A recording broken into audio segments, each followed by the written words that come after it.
Hello साथीहरू, म हुँ तपाईँकै साथी दीपक, हाल दक्षिण कोरियाबाट। भिडियोमा तपाईँले देखिरहनु भएको छ बङ्गुरको बच्चाहरू। यो बङ्गुर चाहिँ 5को महिना 7 तारिकको दिन ब्याएको बङ्गुर हो र यी बच्चाहरूलाई म आज पुच्छर काट्ने, दाँत काट्ने काम गर्न जाँदैछु।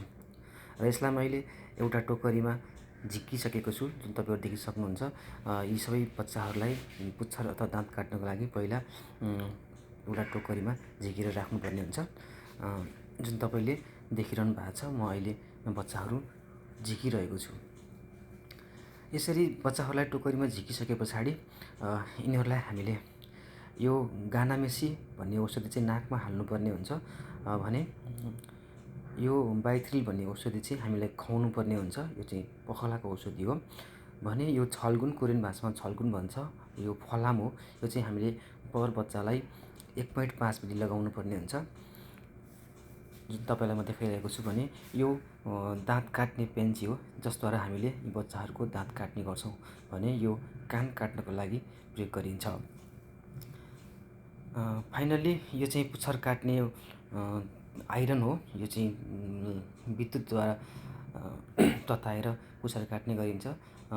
नतताइकन त्यसै पुच्छर काटियो भने रगत ब्लिडिङ बढी हुने कारण बच्चा मर्न पनि सक्छ। तसर्थ यो आइरनको सहायताबाट हामी पुच्छर काट्ने गर्दछौँ र पुच्छर काट्दाखेरि बिस्तारी काट्नुपर्ने हुन्छ।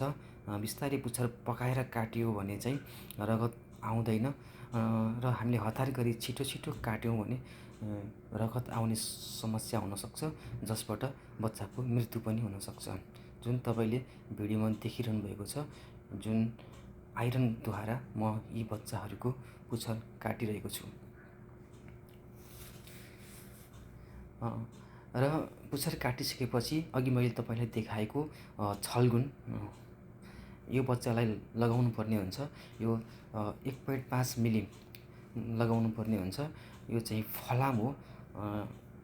यो रगतको मात्रा कम हुन नदिन र बच्चालाई सेतो हुन नदिनको लागि हामीले छल्गुन लगाउनु पर्ने हुन्छ।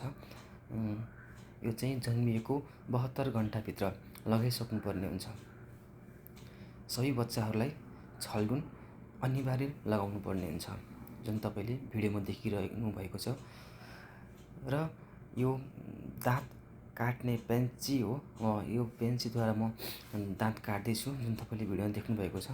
दाँत काट्दाखेरि हामीले ध्यान दिनुपर्ने कुरा चाहिँ के हुन्छ भने दाँत काट्ने भन्दैमा फेरि लगाएर काट्नु पनि हुँदैन र दाँत चट्ट काटिएको हुनुपर्छ। फुट्यो भने चाहिँ बच्चालाई दाँतमा समस्या भएर दुध नखाने हुँदा बच्चा दुब्लाएर जान्छ र मर्न पनि सक्छ।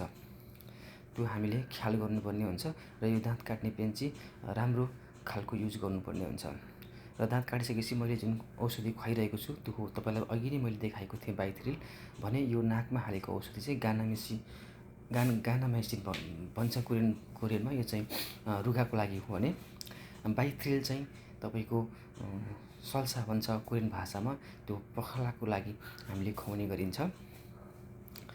यो बच्चा ब्याइसके पछाडि त्यसको नाभि सुकिसके पछाडि नाभि काट्ने काम, पुच्छर काट्ने काम, दाँत काट्ने काम हामी सबै एकैचोटि गर्छौँ भने खसी पार्ने अथवा कोरियन भाषामा गसे भन्छ, त्यो चाहिँ हामी 3 दिनपछि गर्ने गर्छौँ र कतिपय ठाउँमा सबै एकैचोटि पनि गरेको देखिन्छ।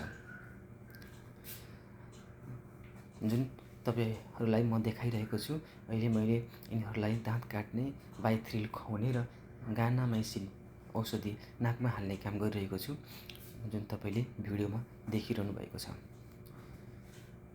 र यति गरिसके पछाडि अबका 3 दिनपछि हामी यसलाई फेरि भाले जातिलाई चाहिँ खसी पार्नुपर्ने हुन्छ। कोरियन भाषामा खसे भन्छ। यिनीहरू भालेहरूलाई चाहिँ हामीले खसी पार्नुपर्ने हुन्छ। ब्याएको 3 दिनभित्र हामी पार्ने गर्छौँ। अब ब्याएको 1 हप्ताभित्र पार्दा फरक पर्दैन र कसैले पुच्छर काट्दा नै गसे पनि गर्नुहुन्छ।